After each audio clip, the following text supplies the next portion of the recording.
சரவணபவ. இந்த பதிவு தமிழ் புத்தாண்டுக்கான சிறப்பான பலன்களை காணவிருக்கிறோம். வருகின்ற குரோதி வருடம் 12 ராசிக்கும் எப்படிப்பட்ட சிறப்பான பலன்களை அளிக்க இருக்குது என்பதை நம்ம இந்த பதிவுகளில் தெளிவாக காணவிருக்கிறோம். அன்பர்கள் பதிவை முழுமையாக கேட்டு இது சொல்லியிருக்கின்ற இறை வழிபாடுகளையும் சாத்வீக பரிகாரங்களையும் பின்பற்றி இந்த ஒரு வருடத்தை திறம்பட தொடர்ந்து வந்துடலாம்.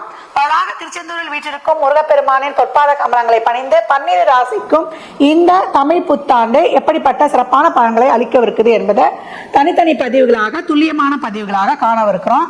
அன்பர்கள் பதிவினை முழுமையாக கேளுங்க. இதில் சொல்லியிருக்கின்ற இறை வழிபாடையும் ஆன்மீக பரிகாரங்களையும் பின்பற்றி இந்த ஒரு வருடத்தை சிறப்பாக செயலாற்றிக் கொள்ளலாம். மிதுன ராசி மிதுன லக்னத்திற்கான பலன்களை காணவிருக்கிறோம். இந்த தமிழ் புத்தாண்டு குரோதி வருடம் பேரை கேட்கும் போதே குரோதியா இருக்கமா, எங்களுக்கு எப்படி நல்ல பலன்கள் இருக்குமா அப்படிலாம் ஐயம் கொள்ள வேண்டாம்.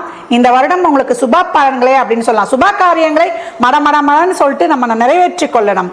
அஷ்டம சனியை அடித்து நொறுக்கி தூள் கிளப்பியவர்கள் நீங்கள். இந்த காலகட்டம்லாம் உங்களுக்கு நல்ல ஒரு சிறப்பான பலன்கள் ஸ்டெப் பை ஸ்டெப்பா நடந்திருக்கும். அதன் வழியிலேயே சென்று கொண்டிருங்க. இந்த காலகட்டம் சுப விரயங்களை, சுப செலவினங்களை, ஒரு லோன் கிடைச்சா கூட ஒரு ஜுவல் லோனு, ஒரு வீட்டு லோனு, ஒரு தொழிலை விஸ்தாரப்படுத்துறதுக்குள்ள அதுல முதலீடு போட்டக்கூடாது. உங்கள் தேவைகளை, உங்களுடைய வசதி வாய்ப்புகளை பெருக்கிக் கொள்வதற்கு ஒரு வீடு ரெனோவேட் பண்றேன், இல்ல ஒரு வீடு கட்டுறேன், ஒரு வண்டி வாங்குறேன், இப்படிதான் நீங்க செலவு பார்த்துக் கொள்ளணும். அதே போல தாயினுடைய உடல்நிலையில இருந்த பிரச்சனைகள் நீங்கும். தாய் சொத்துக்கள் கிடைக்கப்பெறும். தாய்க்கு நல்ல பொருட்களை வாங்கி கொடுத்து மகிழ்வீர்கள். மாணவர்களுக்கு நல்ல படிப்பு, வீட்டில் விட்டு வெளியே தங்கி ஒரு வெளிநாட்டு கல்வியோ இல்லை ஹாஸ்டலில் தங்கி படிப்பதோ, எஜுகேஷனல் லோன் இந்த காலகட்டம் கண்டிப்பாக வாங்கிக் கொள்ளலாம்.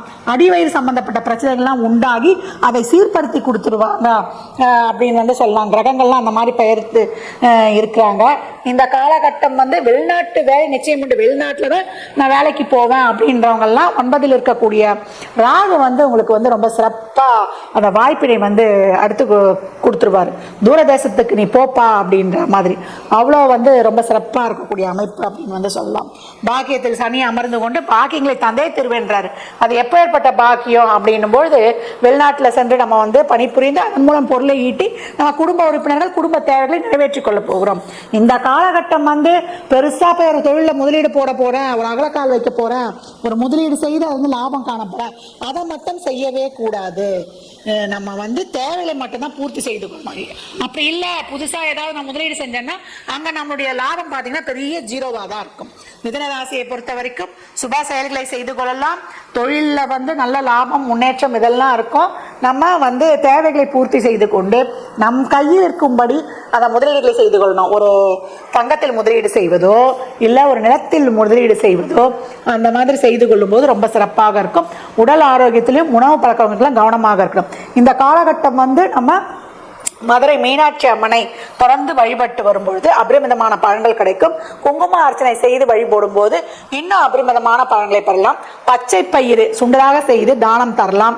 அதே போல வியாழந்தோறும் குரு பகவானை வழிபட்டு கொண்டு வரும்பொழுது குருவானவர் உங்களை பொறுத்த வரைக்கும் 7-10 கூடியவர். இப்ப பலன்ல வந்திருக்காரு. அப்ப தொழில சிறப்பான மாற்றங்களை தந்து உங்க வாழ்வில் ஒரு புது முன்னேற்றத்தை காண அவர் உதவுவதற்கு பெரும் பங்கு வகிப்பார்னா அது மிக கிடையாது.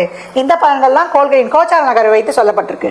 உங்க சுய ஜாதகத்துல இப்ப என்ன தசாபதி நடக்குது, அது எதற்காக உங்களுக்கு ஊக்கப்படுத்துது, அது திருமணம் குழந்தை பாக்கியத்திற்கா இல்ல பொருளாதார முன்னேற்றத்திற்கா என்பதெல்லாம் உங்க சுய ஜாதகத்தை ஆய்வு செய்வதன் மூலம் மட்டுமே நாம் தெல்ல தெளிவாக அறிந்து கொள்ள முடியும்.